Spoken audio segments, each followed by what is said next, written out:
Vamos então continuarmos o nosso capítulo No Rumo do Mundo de Regeneração, de Valdo Franco, pelo Espírito Manuel Filomeno de Miranda. Capítulo 15, continuação, segunda parte, a Cidade da Justiça. Na sequência do capítulo 15, temos essa visita. Vamos lá. Seguimos em frente, vimos verdadeiras celas de presídios insólitos, nos quais, em tumulto e desespero, verdadeiras feras se encontravam detidas. Posteriormente, o abençoado Eurípides Barçanufo esclareceu-nos que, por períodos graves dos movimentos guerreiros na Terra, essas entidades são liberadas e passam a contribuir com os horrores bélicos. Olha o que ele está dizendo. Que esses espíritos que ficam presos nesses umbrais são libertados, eventualmente, nos períodos de guerras. Então, nós entendemos o que nós estamos vendo atualmente, nos 2 últimos anos, 2023, 24, 25, nas guerras que estamos vendo no leste europeu. Vamos continuar. Nesse momento em que uma tremenda obsessão coletiva avança pelo planeta, são incontáveis os espíritos desse molde moral, liberados na hedionda campanha de perversão dos sentidos e sentimentos, na pantomima do ódio contra Jesus e os seus discípulos, nas biografias de caráter destrutivo de mulheres e homens que edificaram o bem da civilização, apresentando-lhes falhas que encontram na imaginação dos autores, tudo fazendo para o confundir. Então eu vou ser mais detalhada aqui, vou falar mais. São esses livros que aparecem. Jesus casou com Maria Madalena, são esses absurdos, fugiu para o Egito, entendeu? Evangelho desse, daquele, com absurdos escritos. Então, meus amigos, é melhor não ler essas coisas. Caso leiam, leiam atentamente para observar os absurdos, como está sendo alertado aqui nessa obra. Mas vamos adiante. Ao mesmo tempo, espalham meias-verdades, que são mais perigosas do que as negativas, porque transformam o pensamento e a conduta das pessoas imaturas e ingênuas que ainda não se encontraram. Mais adiante, vimos o desfile que é habitual como divertimento para os infelizes que enxameiam, cuja sordidez é difícil de descrever. A imaginação enlouquecida dos maus indivíduos não tem limites, o que dá lugar às mais inconcebíveis manifestações exteriores que os aprazem e mais se perdem nos labirintos das aflições sem medidas, até o momento quando a divindade interfere por meio de expurgos coletivos, quais os que estão sendo acionados neste período. Comecei a perceber que o nosso grupo se destacava pela indumentária, forma de comportamento, chamando a atenção, a princípio, de um outro grupo de espíritos, e logo começamos a ser seguidos por uma turba desorganizada. A aglomeração que crescia foi nos empurrando para um outro salão, onde havia um estranho trono e alguns móveis esquisitos. Soaram estranhos cornos, e ao meio de uma dúzia de terríveis indivíduos, lupinos, estava um ser monstruoso, carregado entre archotes de chamas avermelhadas, enquanto se cantava uma canção indecente.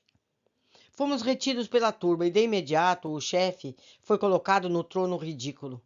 A balbúrdia era terrível, assim como os odores do ar pesado e sombrio. A furna iluminada por archotes era infernal. Misturavam-se os sons mais estranhos aos bramidos do mar, dos sofrimentos, suplicando socorro.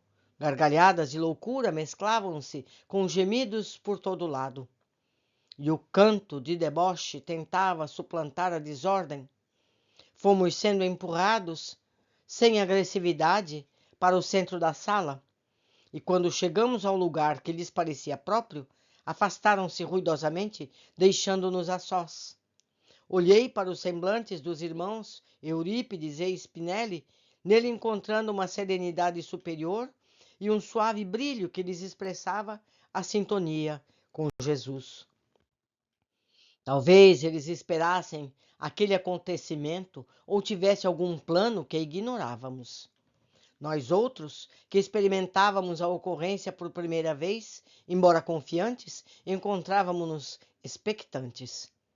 Naquele instante em que a baderna parecia atingir o absurdo, captamos o pensamento vigoroso do mentor, que nos convocava à confiança irrestrita no Pai de misericórdia. Uma harmonia sutil banhou-nos e eu lembrei-me do holocausto dos cristãos primitivos. Repentinamente, ao som forte de tambores surdos, houve um inesperado silêncio. O chefe, com aparência tribal, levantou-se e todos se ajoelharam, enunciando expressões chulas de bajulação, num espetáculo realmente caricato e ridículo. Ele sentou-se novamente, com pompa e aspecto indecente, como se estivesse divertindo-se com a situação invulgar. Indagou-nos, então, com voz rouquenha e ameaçadora. Quem são vocês? O que desejam aqui? Ademais, como entraram em nossa cidade sem credenciais de autorização?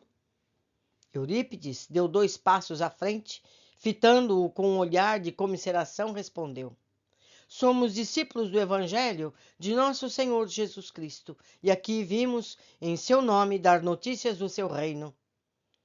Não terminara a frase e rompeu uma tempestade de chistes, deboches e acusações. O chefete pediu silêncio com a gritaria estrondosa. Prossiga, impôs com irreprimível ira. Quais são essas notícias? Sem alterar-se, o cristão primitivo, que se não perturbou, ou seja, Eurípides Barçanufo, no passado, ante testemunhos glorioso, redarquiu. Estamos atravessando o período denominado como o fim dos tempos maus, e logo mais a justiça real será estabelecida nos corações espirituais da humanidade, sem disfarce, sem dominação arbitrária que se impõe pela força. Porque esta é tida como a cidade que a ela se dedica, fomos enviados para convidarmos todos ao seu despertamento da verdade, libertando os seus escravos, abrindo as portas dos cárceres, desocupando os antros do que chamam de aplicação das regras dominadoras, facultando aos condenados a oportunidade de arrependimento dos gravames praticados, a fim de reencarnarem-se em massa para a redenção nos próximos últimos dias. Não concluiu o pensamento, quando algumas bestas feras se aproximaram agressivos e tentaram atacar o nobre missionário do amor, porém se detiveram, imobilizado por estranha energia. Zagaias e pedras, lixo e quanto estava próximo foi atirado como chuva de ódio sobre nós. Tudo, porém, pairava no ar, escurecendo mais o recinto sombrio. A cena imprevista causou estupor, especialmente quando o dominador gritou para os seus guardas, alguns com aparência canina e outros lupina. Arrastem-nos até aqui mais próximo de mim para esbofeteá-los. Diversos se aproximaram com estardalhaço, como se ali fosse uma arena de combate. Porém, quando saltaram sobre o nosso pequeno grupo, ficaram paralisados no gesto ameaçador. Eurípides Barçanufo aproximou-se espontaneamente do palanque, onde estava o arremedo de trono, e disse com serenidade sublime: Aqui viemos em paz, com o objetivo de ajudá-los a mudar de atitude, encaminhando-os à luz do divino amor. Somos agredidos pelo ódio e pelo medo que a todos domina. Jesus é o Senhor e ninguém o vence, porque é a luz do mundo e a porta para a salvação. Por que o odiais? A algarávia era ensurdecedora. A massa espiritual imensa, porque atraía outros passantes e atormentados, estava enfurecida e descontrolada. Alguns gritavam com medo, supondo estarem diante de figuras dos deuses mitológicos, devastadores também, infernais e mais poderosos do que esses que o infelicitavam. Ajoelharam-se, arrastando-se pelo piso imundo. Vociferando e com os olhos em brasa, o algoz ergueu sua lança primitiva e o escudo ameaçadoramente. Descendo alguns degraus, a vis, deteve-se diante do apóstolo de Sacramento, Eurípides Barçanufo. Disse ele: odiamos o seu governante e construímos este reino para a justiça de suas vítimas. Todos que aqui residimos estamos em processo de recuperação dos males sofridos pelos seus representantes e hoje desejamos que todos vivam em gozo sem fim que ele tentou inibir com a sua falsa pureza. Eu faço um parênteses aqui, meus amigos. Ele está se referindo ao que aconteceu durante a Inquisição, durante o tempo das cruzadas, que em nome de Jesus se fez tanta barbaridade. Vejam a que ponto chegou os danos desses atos humanos, feitos por seres humanos, que se diziam seguidores de Jesus. E atentem, meus amigos, nós temos ainda hoje, entre nós, pessoas que se dizem seguidores de Jesus, mas planteiam as armas, planteiam a guerra. Então vejam aqui os resultados. Vamos continuar a leitura. Destruiremos a memória do farsante da cruz. Apresentaremos as suas e as misérias dos seus seguidores que foram impostos à sociedade dos tempos passados através da história. Não cessaremos ou diminuiremos o nosso avanço, especialmente do grupo que logo mais seguirá na direção das criaturas humanas para exterminar os desventurados que a eles se apegam. Nesse momento ouvimos um alarido de vozes incontáveis que formavam uma espécie de exército e se preparavam para atacar os seres humanos, ampliando o pavor da pandemia e os atos criminosos que estavam atingindo as famílias desajustadas nos lares. Eu venci Roma, depois destruí suas igrejas absurdas e devassas, matei os seus adoradores, voltei e comandei milhares de homens implantando o terror e a destruição durante a Idade Média. O irmão ilude a respeito do passado, que não anulou Jesus, retrucou o cristão decidido, mas o desmoralizamos, renascendo muitos de nós sob a sua proteção da falsa igreja, reduzindo a crença pela ignorância e pelo ódio. No entanto, repetiu Eurípides, ele voltou com os seus abençoados discípulos, os missionários, para reabilitar o mundo ingrato, e agora a sua doutrina ressurge através de nós, os imortais. Enquanto acontecia o confronto, pude notar a presença na multidão de alguns dos nossos companheiros, que aguardavam no local reservado ao reencontro e foram atraídos à sala do formidável debate de luz contra a treva. A situação fazia-se cada vez mais grave, rica da beleza da fé do nosso benfeitor, de tal forma que, ante os fatos extraordinários que aconteceram com os agressores, passou a influenciar os tementes encarcerados, que não entendiam exatamente o que ocorria. O ambiente tenso, estudando baixíssimas vibrações, ante a mente cristã do nosso grupo, foi permeando por tênue claridade que não apenas se misturava na densa névoa, como envolvia o combatente do Evangelho.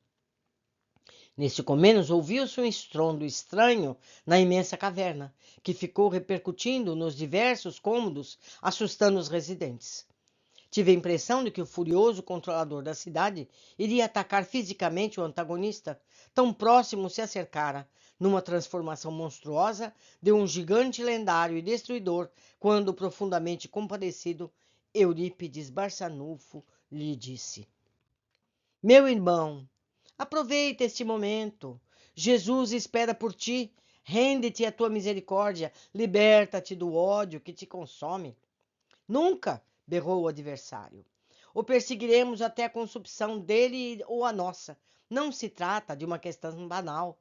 São séculos de rancor e luta, sendo que desta vez nossos exércitos espalharão o horror, o crime entre aqueles que lhe vinculam. Muito em breve daremos as ordens de comando e iremos pessoalmente dirigir a ofensiva. Não me venha também com truques circenses, paralisando os nossos membros, lembrando-se de que são invasores de propriedades que lhes não pertencem.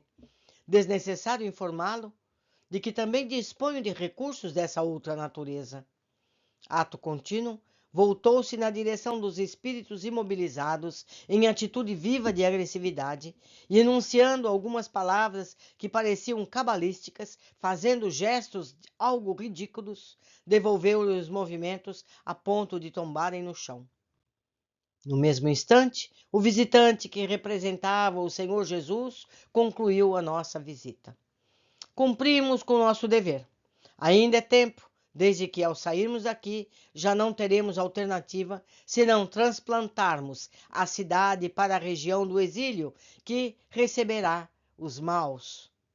Caminhando vagarosamente entre os aturdidos, alguns choravam, pediam apoio, outros gargalhavam bestializados. Retornamos à entrada, onde encontramos os demais companheiros e fizemos o caminho de retorno. A noite estava banhada pela palidez de uma luz turva que mal vencia algumas camadas carregadas de densas vibrações inferiores. Então, meus amigos, o quadro que se apresenta é decidido. Eurípides foi lá como mensageiro de Jesus e disse a todos: acendam a Jesus, arrependam-se e está tudo resolvido. Não, nós vamos lutar, nós vamos vencer, nós vamos reencarnar para tornar a treva no plano físico. E Eurípides avisou: não, se eu vou sair daqui e nós vamos pegar a cidade inteira e transplantar para a região de exílio. Simples assim. Muito interessante esse conhecimento que adquirimos neste livro e especialmente nesse capítulo. Por hoje ficamos aqui, aguardo todos ansiosos para a sequência do nosso estudo. Abraços!